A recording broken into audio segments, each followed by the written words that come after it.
and welcome to Dog Eared Thoughts. I'm Michael. I am so glad you're here. This channel is a place where we talk about books, all kinds of books, fiction, nonfiction, classics, new releases, anything that I happen to be reading and wanting to share with all of you. So, no genre gatekeeping. I am open to talking about anything that I happen to read, and I do tend to have a rather wide range of interests, actually, as this video will show. If anything, I would argue that this first video is a perfect introduction to the wide range of different books that I read and I'm interested in and want to share with all of you. So to kick off this video, I'm going to share what I read in February. Now, I will say that February wasn't necessarily a great reading month for me. I read 3 books, which, look, I'm not gonna book shame anybody. If you've even read 1 book in February, that's awesome. Good for you. But I do tend to usually read closer to 10 in a month. It's usually 7, 5 to 7 is probably my sweet spot. So three was a little rough. I think I had definitely had a slump, a reading block, whatever you want to call it, and February was just one of those tough months. You're coming out of a very long January. It's the shortest month of the year, what have you. But so definitely was a little challenging in many ways. But I really enjoyed the books that I did read. They were very different. In some cases, they crossed different times and really in different genres. So really excited to go on. I have Russian literature. I have a YA fantasy adventure, and a critical piece of nonfiction about tech billionaires in their space race. So lots of different things. So look forward to talking to you about that. So the first book that I read is Dr. Zhivago. It was published in 1957. Boris Pasternak is the author. I actually have it back here on my shelf. It's actually I found it in Goodwill. It's amazing. Probably one of the first editions out there. But if you are unfamiliar with the history of this book, it's set in the backdrop of the early 1900s all the way through, and the Russian Revolution. And beyond, kind of the Civil War that happened immediately after, and all the way through to right before World War II. Boris, when he wrote this, he could not get it published in the then Soviet Union. They felt that it was a kind of anti-Soviet, anti-communist book. And so it had to be smuggled out to find publishing in Europe, and then, of course, more broadly. It actually won the Nobel Prize for literature in 1959, and the Soviet Union wouldn't, or it was 1958, I apologize, and the Soviet Union wouldn't let Boris accept it. And so, if anything, or he had to at least decline it, I guess you could say. So, thinking about that in the context of the book itself was interesting. I'm very familiar with the movie, and some of you may be as well. I grew up watching the movie. My parents loved it. From a visual standpoint, the movie is stunning. It really is a beautiful book, or beautiful movie. The book is beautiful too, and Omar Sharif and just an extremely beautiful film. Highly recommend it. So it's honestly always been in the background of something I probably should read. I haven't gotten around to it, blah, blah, blah. So, but when I found this at Goodwill, obviously it was a nice price to get it, however you get it, whether it's the library or anywhere else. But this was a good find, and so I was really excited to dig into it, and February was a great time to do that. From a theme perspective, it's really a book about how do people navigate large historical swings, and how do you maintain your individuality when the larger piece of of what you're accustomed to, the culture, the expectations of a society change rapidly, and do you stick with how you feel, and how do you express how you feel without necessarily going against the grain of everybody else. And so it's on top of that, there's the romance factor, which from the film standpoint leans heavily in. The book does too, but in a very different way. I think the book presents the romance as not traditional romance. It's very much more, and we'll get into that of how they kind of approach that. And so reading this, you can kind of see why the Soviet Union wouldn't necessarily love this book. It's not necessarily anti-revolution or Russian Revolution, at least. It's not necessarily pro either. It kind of charts this odd middle path of the main character, Yuri Zhivago, who is a doctor, really struggling to come to terms with his own personal philosophy on life and whether or not he agrees with the changes that are going on. He didn't necessarily love the Tsarist regime pre-revolution, but nor did he really love the way the communists were approaching the approach of everyone has to be the same. And so he really struggled with, I want people to be able to find themselves. There shouldn't be this great divide between rich and poor, but at the same time, the extreme push for everyone to not have any individuality, no religion, kind of this atheistic society and things like that, the character struggled with. And that's some of the themes that as you read through. And you can certainly see why perhaps the government at the time didn't love that book or the themes in that book. So, very high synopsis. Yuri Zhivago was born. It was early 1900s when this book takes place. His mother dies. He gets shuffled off to live with family friends. Kind of grows up in that realm. Grows up with a woman, a young girl who turns into a woman who they end up being married to each other. And so all of that kind of is the background leading into that. And as you go through the book, it also changes perspectives. So there's Laura, who is in the movie The Big romantic foil to Zhivago. She goes through this life where she's wanting to learn, goes into school, gets sucked into what she thinks is an exciting romance with this much older person who's dating her mother. And you can kind of really, looking through the lens, especially now, look at this as an extremely kind of grooming situation. It's very inappropriate. It's basically, she has no way of consenting to this relationship. But in her initial mind, this is exciting.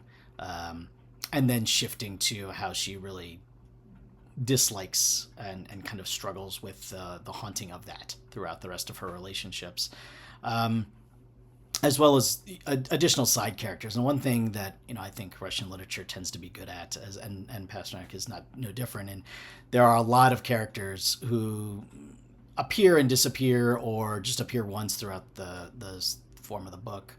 And while the front of the book has kind of a little cast of characters, not all of them are truly characters that might be mentioned offhand, or they appear once and disappear. So you really have to kind of pay attention. If anything, this is, while not a War and Peace type novel thickness, it is certainly a book that requires paying attention and reading and rereading. And I feel like I'm probably going to reread this because there's lots of things that I missed or would pick up on again going through this a second time. So I think when you really look at this, it is hauntingly beautiful. I think from a romance perspective, as I said, the romance is very interesting. I would argue that it's kind of a modern take on what exactly, I wouldn't want to call it not monogamous of a relationship, because that's not exactly how it goes. Because Zhivago certainly doesn't give his, at least initial wife, much of a choice in the matter. He is explicitly unfaithful, and is in the movie too, with Laura. But then somehow finds this path of loving them both, and then a third later on in the book.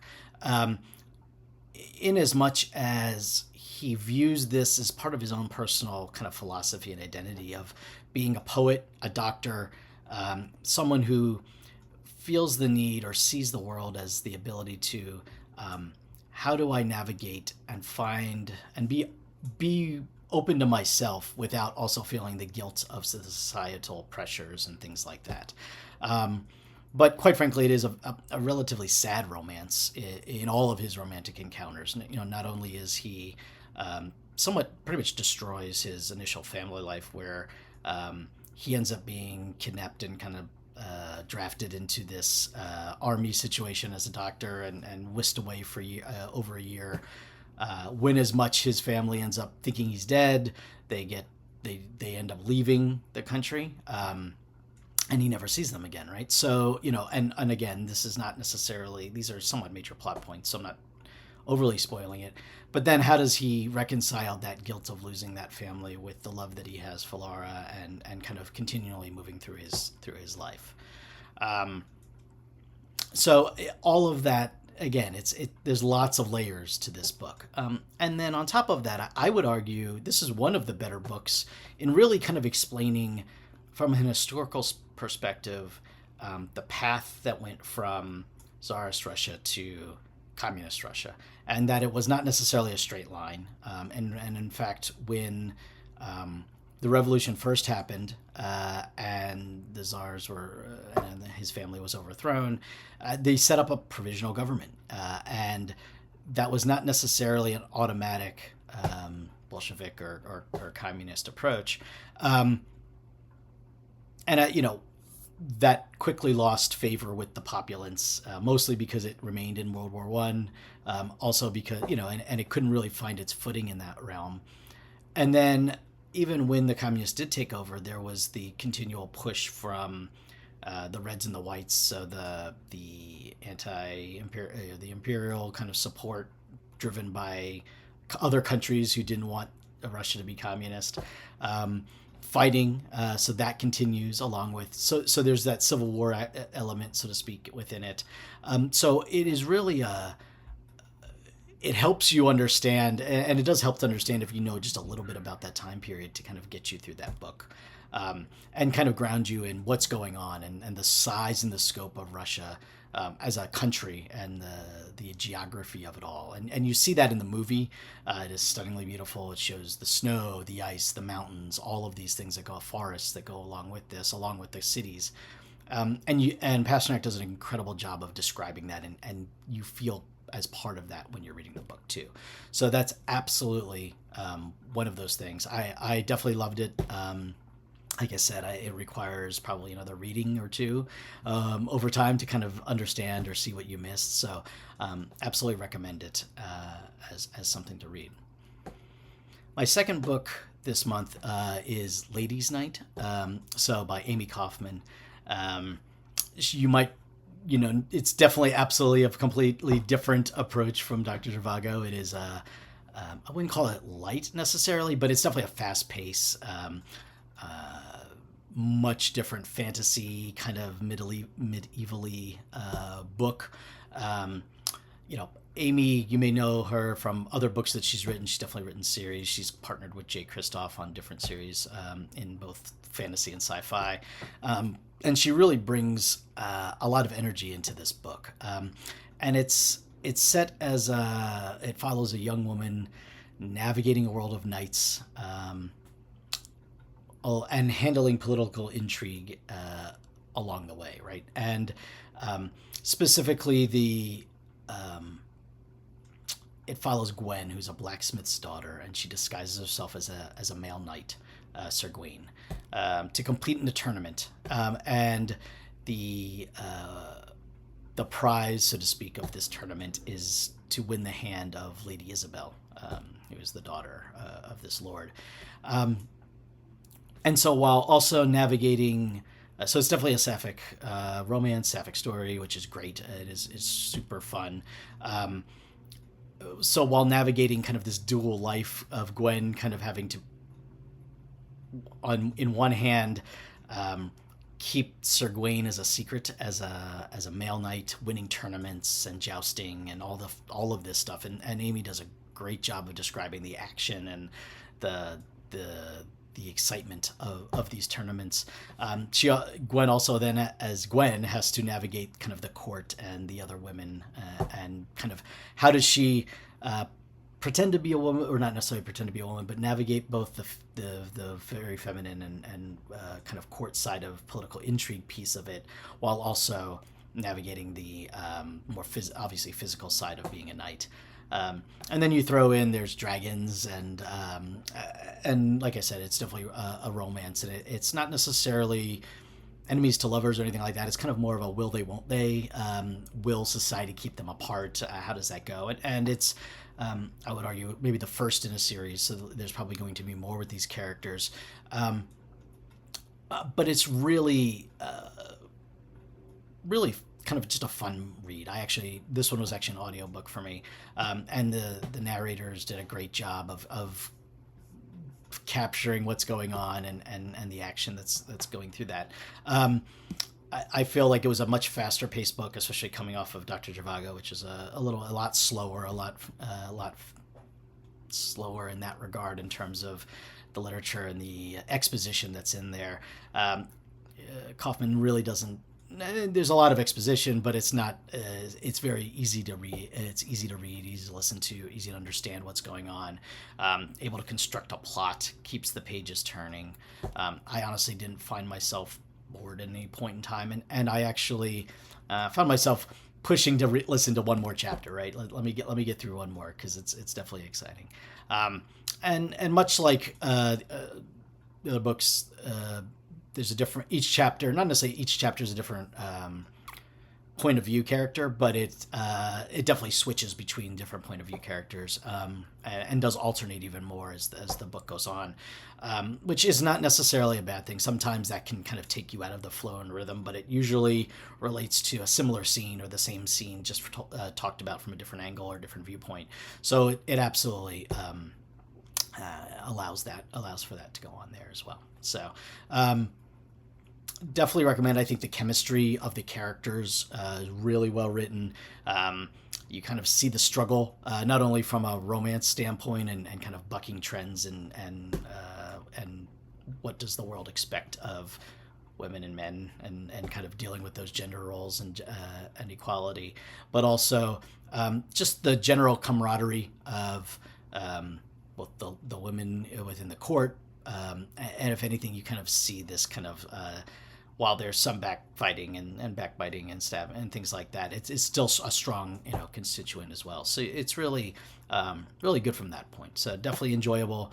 I think it's I definitely recommend that if that's something that you're a fan of the genre or want something a little lighter and kind of character driven and from really an adventure standpoint from that as well. And then finally, from my library, so I read Astrotopia, which is by Mary Jane Rubenstein. Specifically, I guess the longer title is Astrotopia, the Dangerous Religion of the Corporate Space Race. And what Mary Jane Rubenstein is a professor of social sciences and religion at Wesleyan University. And it's not a very thick book, as you can see. It's fairly short, and so it's a good primer, and probably something to really start if this is something that is of interest to you. The high level approach that she takes is kind of the central argument of why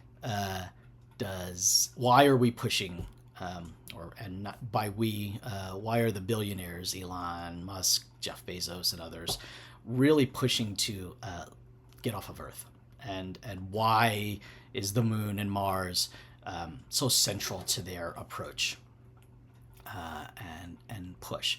And the one thing that I would say Rubenstein does really well is compare this approach to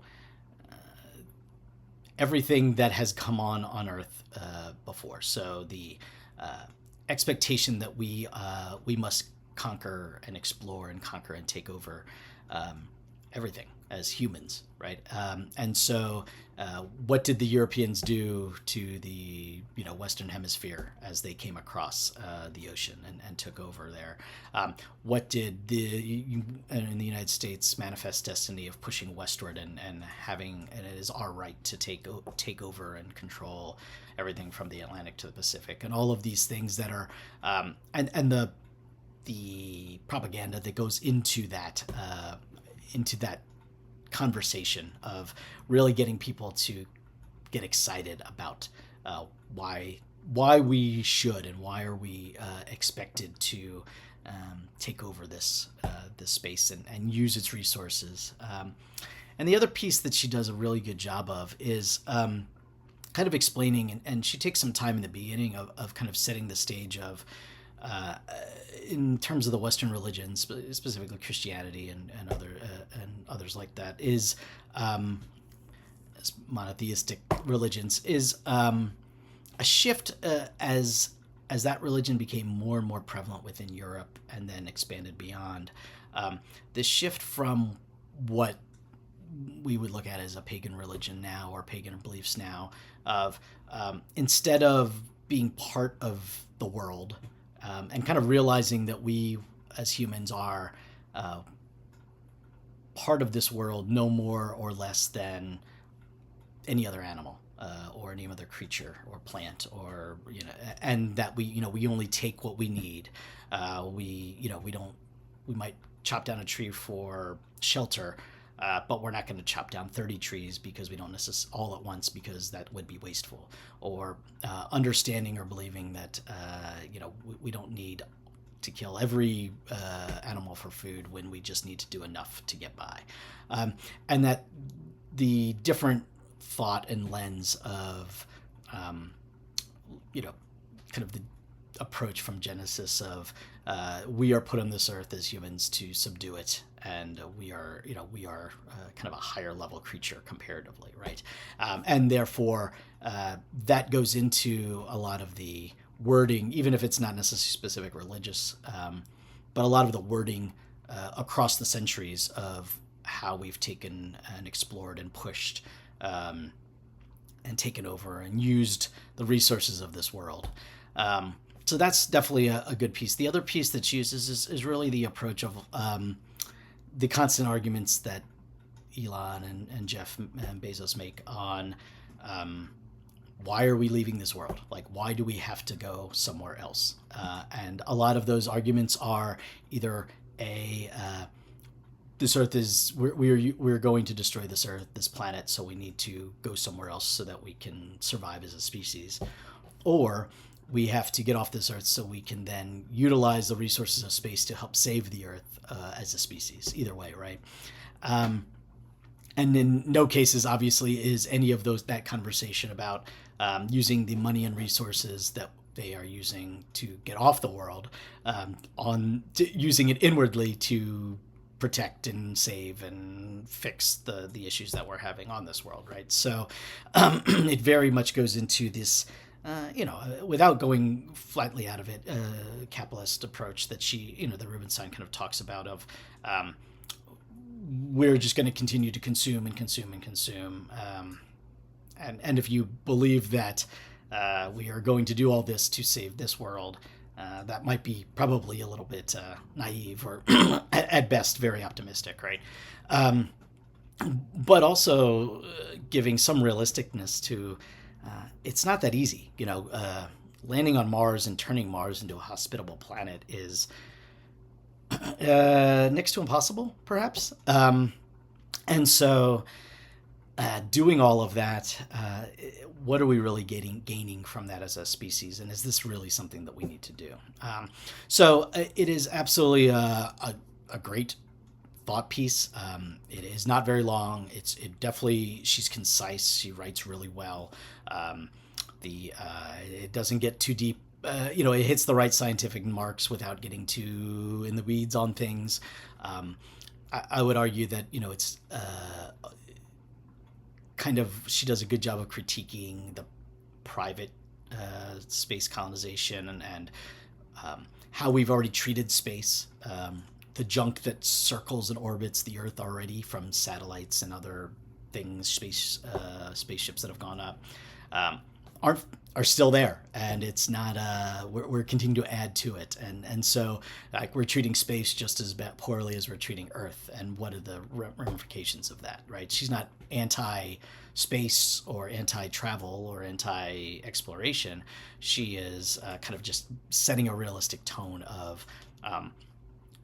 Do billionaires really need to be the leaders of this, and are we doing this with the right intentions, and what are we really getting out of it?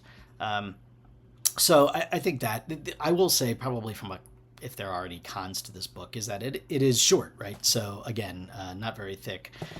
It probably could have gone into more and could have more detail. Maybe even kind of argued a little against and shared some of the counterpoints a little bit more so that you could kind of get a sense of that a little bit more. But honestly, I think I would not complain about that. I think it's not enough for me not to recommend this book. I would definitely say that it's a great book to jump into. If anything, I think it fits even more so now these days. So those are my three very different books that I loved and enjoyed for very different reasons. So, I would definitely recommend all of them. I think that there's a great opportunity for any of you. If any of you are interested in those books, jump in and let me know. So thank you for joining me on episode 1 of Dog-Eared Thoughts. I definitely would love to hear your thoughts if you've read any of these, what you felt and took from these. I'm sure there are definitely some themes that I missed, and I would love to hear what you have to say.